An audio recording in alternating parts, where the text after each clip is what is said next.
Agora olhamos alguns pontos para entender como a Igreja trata os casos de abuso sexual. 15 pontos que estão disponíveis na página da Agência Eclésia, num trabalho do jornalista Otávio Carmo, que está aqui connosco. Boa tarde, Otávio. Boa tarde, a Agência Eclésia sentiu que era oportuno esta necessidade de, digamos, em 15 pontos, centrar aquilo que parece ser essencial neste fluxo informativo dos dias. Essencialmente são 4 anos de trabalho e de documentação que saíram desde a célebre Cimeira Mundial que o Papa convocou para o Vaticano, em fevereiro de 2019, teve uma sucessão de documentos e orientações. Como eles pareciam estar algo dispersos,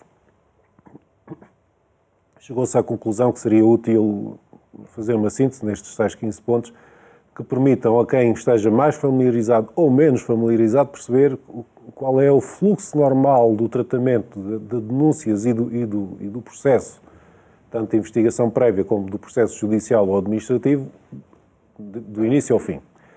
E serve sobretudo para exemplificar que é um trabalho que já está feito, ninguém está aqui a descobrir a pólvora, em Portugal, muito menos. São orientações universais que têm chegado desde o Vaticano, têm sido implementadas em Portugal, que já há prática dos últimos anos também em Portugal dessas medidas, a começar por uma que está na ordem do dia, do afastamento provisório de quem é acusado. Isso tem acontecido em vários casos e, portanto, não se está aqui perante uma necessidade de trabalhar a partir do zero. E, basicamente, é isso que se pretende fazer, que as pessoas entendam que há uma estrutura montada, salvo seja, mas que há, de facto, um processo, um fluxo de resposta às denúncias que chegam, e é isso que se espera dos responsáveis que as recebem. Parece ter existido alguma dificuldade de interpretação entre a suspensão, fala-se muito da suspensão, mas também as medidas cautelares que podem prever também o afastamento. Eu acho que posso dar um exemplo que tu entenderás muito bem e que as pessoas que acompanham este programa entenderão muito bem.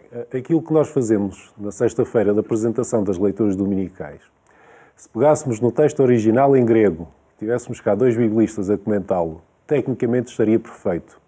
Mas não sei que serviço é que nós estaríamos a fazer aos nossos telespectadores, porque a maior parte deles nunca estudou grego bíblico. E eu acho que em muitos casos aconteceu isto. As respostas foram tão técnicas, foram tão cingidas ao que está na letra da lei, que acabaram por prestar um serviço incompleto, por assim dizer, à opinião pública. Nós estamos a falar para pessoas que conhecem direito canónico, mas para pessoas que o desconhecem completamente. Estamos a falar para pessoas que estão familiarizadas com os processos dentro da Igreja Católica e pessoas para quem isto é grego clássico. E temos de falar para todas. E foi um bocado disto que se tentou fazer. Obviamente que, tecnicamente, há palavras que têm um significado específico no processo penal canónico, mas que a opinião pública entende de outra forma. E quando falam em suspensão temporária, é aquilo que o direito entende como uma medida administrativa de afastamento. Aquilo que nós tentamos explicar não pode ser uma barreira a quem não entende. E, portanto, eu acho que houve estas falhas de comunicação, como tu dizes muito bem. Sim, tecnicamente a suspensão é uma pena, passa pela Santa Sé, passa por um processo judicial e por um processo administrativo. Porém, aquilo que as pessoas entendem quando perguntam a alguém ou quando falam de suspensão preventiva, estão a falar nas medidas administrativas que são tomadas no início da investigação prévia. É disso que a opinião pública, que os jornalistas, quando perguntam, porque não são peritos em direito canónico, é isso que estão a perguntar. E, portanto, convém responder ao que as pessoas perguntam. Obviamente, eu percebo a preocupação de responder de maneira a não ir contra o que está na lei, mas também ser pedagógico quando se responde para não criar mais ruído, porque o ruído existe e é muito difícil comunicar de forma eficaz num ambiente com tanto ruído mediático neste momento. De resto, este elencar de alguns pontos não se centram apenas nestas questões, sim, falam também da questão da denúncia, do acompanhamento que se deve fazer às vítimas. Eu acho que esse é um dos grandes trabalhos que tem vindo a ser feito nos últimos anos, como insisto, com indicações para todas as dioceses católicas do mundo por parte da Santa Sé. Não há aqui um arbítrio, ninguém vai inventar nada quando recebe uma denúncia. Neste momento o processo está determinado E esse processo implica que as vítimas sejam acompanhadas, aconselhadas, até aconselhadas nos recursos que têm disponíveis também a nível da Justiça Civil, que não sejam desencorajadas a recorrer também à Justiça Civil, sendo que também se diz que é preciso respeitar a vontade das vítimas quando ela não entra em conflito com a legislação nacional. Isso, no caso português, deixo para quem de direito explicar, porque há uma parte que as pessoas entendem que, enfim, sendo um crime público, convém efetivamente que ele tem de ser entregue também à Justiça Civil.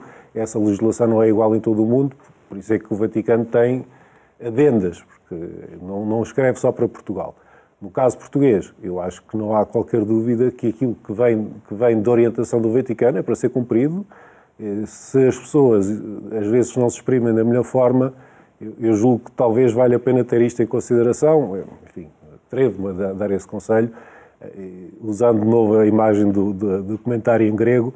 A linguagem técnica é importante, mas não comunica às vezes. E neste momento é muito importante que se comunique que existe uma estrutura de resposta, que existe um fluxo de tratamento das denúncias que chega ao Vaticano, que é eficaz, que gera medidas administrativas de afastamento, que gera penas quando é preciso, também gera ilibações quando não. É preciso que as pessoas estejam conscientes disto.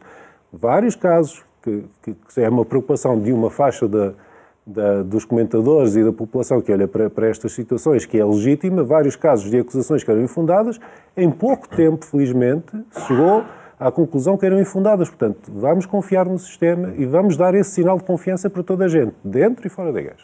E a própria Igreja, depois da coragem que teve em criar uma comissão independente, também cabe dar consequência, Sim. Não é? Ao fim e ao cabo, àquilo que foi e aos resultados que foram obtidos. As pessoas também precisam de ter esta percepção de que as coisas estão a mudar. Do meu ponto de vista, eu não tenho visto ainda demasiado documentado isto. Há duas coisas que são essenciais. É preciso criar uma cultura de prestação de contas. Saúde a Diocese do Funchal, por rapidamente, depois de ter recebido a indicação da Comissão Independente, ter manifestado claramente o que estava em causa. Espero que mais dioceses façam isso. O segundo ponto, para mim, essencial, é não limitar esta questão à lista de sacerdotes ou de delegados abusadores. O trabalho, neste campo, não acaba com o tratamento estatístico, judicial, ou o que quisermos, dessa famosa lista. Sei que, do ponto de vista mediático, é a grande pressão que existe neste momento, é a legítima preocupação, ela tem de ser bem explicada. Como eu digo, é preciso que as pessoas saibam que podem confiar no sistema, dentro e fora da Igreja. Isto tem de ser repetido até a exaustão e esse sistema tem de ser aplicado. Mas o trabalho que fica por fazer é imenso depois de tudo isto.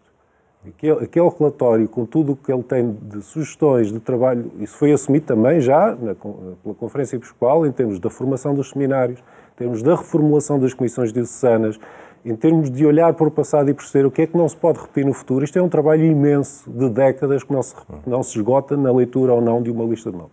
Os factos estão a levar e a provocar e a obrigar a uma mudança de alguma forma mais rápida do que aquilo que as mentalidades estão habituadas a fazer. As mudanças, isso tens toda a razão, as mudanças na Igreja Católica são um pouco como as mudanças do gelo do Ártico e do Antártico antigas, que demoravam séculos. Com as alterações climáticas, essas mudanças do gelo são muito mais rápidas e acabam por ser uma imagem para aquilo que é necessário hoje em dia.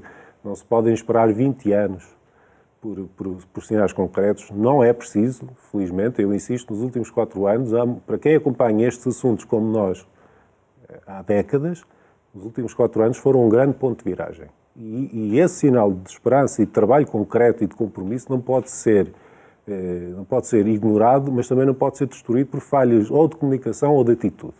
E, portanto, eu espero que efetivamente essa mudança seja rápida, que em breve haja sinais de trabalho específico que possam ser comunicados dentro da Igreja e fora da Igreja, para que se restaure um clima de confiança que é absolutamente fundamental para toda a missão da Igreja, não apenas neste campo.